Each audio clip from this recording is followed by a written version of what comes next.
E a justiça condenou o empresário que teria hostilizado o Zanin em um aeroporto. A condenação partiu da 6ª Vara Criminal, né, e o empresário se chama Luiz Carlos Baceto Júnior, condenado então por injúria.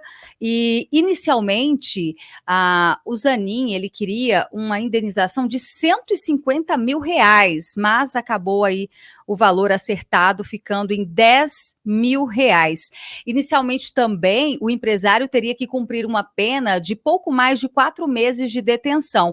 E aí a juíza substituta, Mariana Rocha, que foi responsável pela decisão, ela mudou, né, substituiu a pena então por essa indenização que, como eu disse, se dependesse do ministro do STF, Cristiano Zanin, seria de R$150 mil. Bom, e o que esse homem fez?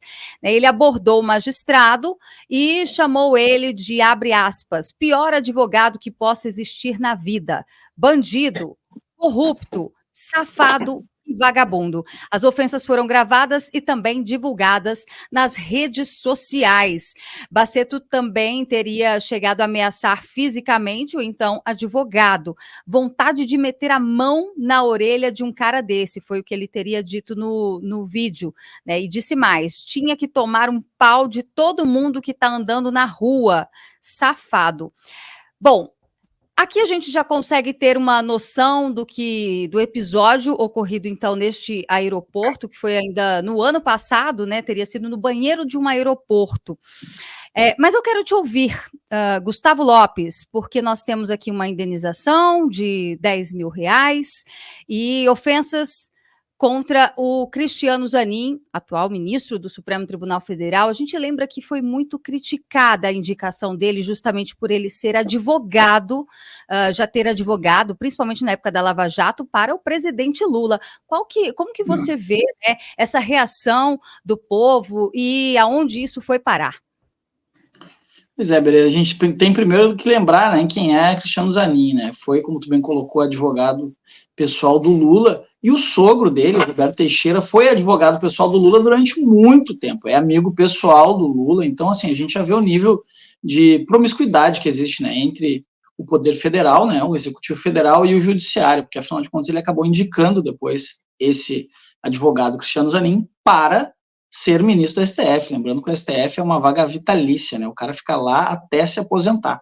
Então, veja, o Cristiano deve, por volta de 40 anos, vai ficar muito tempo no STF, obviamente defendendo os interesses do seu cliente, né, que é, por acaso, o atual presidente da República. Então, assim, isso para a gente ter um contexto de quem é Cristiano Zanin. E lembrando também que a época dessas ofensas, que de fato o sujeito ofendeu, né, e aí ele estava no direito também de pedir reparação à justiça, ele ainda não era ministro, ele era apenas um advogado, mas era o advogado do Lula, né? Então, assim, qual é o cenário que a gente vê? O que a gente pode, digamos assim, desenhar a partir dessa situação? Há claramente uma intenção na decisão dessa juíza de mostrar, olha aqui, ó, vocês não podem sair criticando o ministro do STF, eles são intocáveis, eles são incriticáveis, né, para a gente usar um neologismo aqui, para criar um medo na população, porque, olha, não critiquem os ministros do STF, eles estão acima da lei, eles não podem ser criticados, eles não podem ser hostilizados, porque quando ela toma essa decisão, ele já era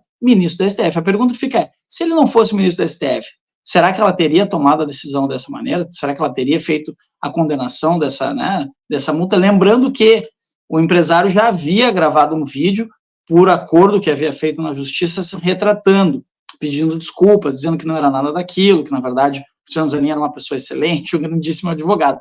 Então, assim, já havia esse acordo, né, dele gravar o vídeo se desculpando, fazer uma retratação. Ainda assim, ele foi condenado. E detalhe, essa multa, que é de R$10 mil, ela ainda pode ser aumentada. E vai saber se esse caso não chega até o STF. Imagina que irônico, o próprio ministro, que é, aspas, a vítima da ação, vai acabar julgando o próprio caso. Não vai ser novidade, né? Porque o STF, a gente sabe que está se tornando uma tradição esse tipo de situação. Gustavo, e uma coisa que eu acho interessante nesse assunto ainda específico é o seguinte, a importância da gente ter um julgamento na instância correta.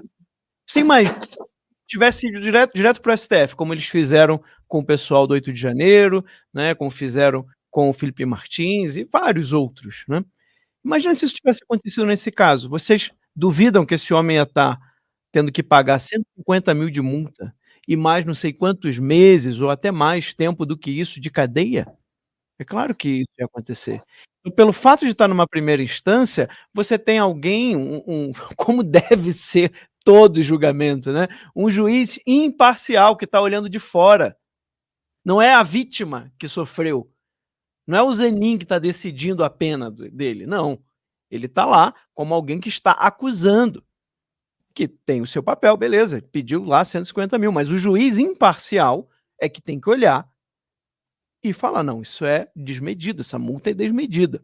A gente pode até pensar se 10 mil era realmente necessário, se só o vídeo já não seria suficiente. Mas o que o Zanin pediu, a juíza olhou e falou: não, isso aqui é desmedido, também não precisa ficar preso por causa disso. Eu olho aqui, o que ele expressa é uma ofensa, tá claro, beleza, e um desejo, né? Mas isso não, desejo não é crime, né?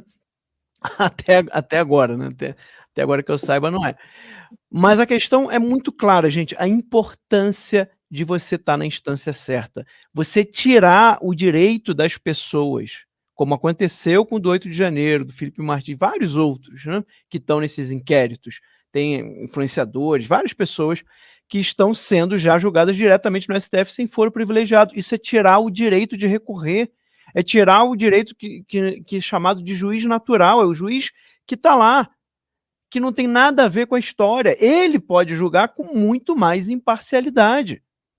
Você vê claramente aqui nesse caso. Eu acho muito importante a gente frisar isso diante da situação que a gente vive do judiciário, né, uma ditadura do judiciário que o Brasil vive.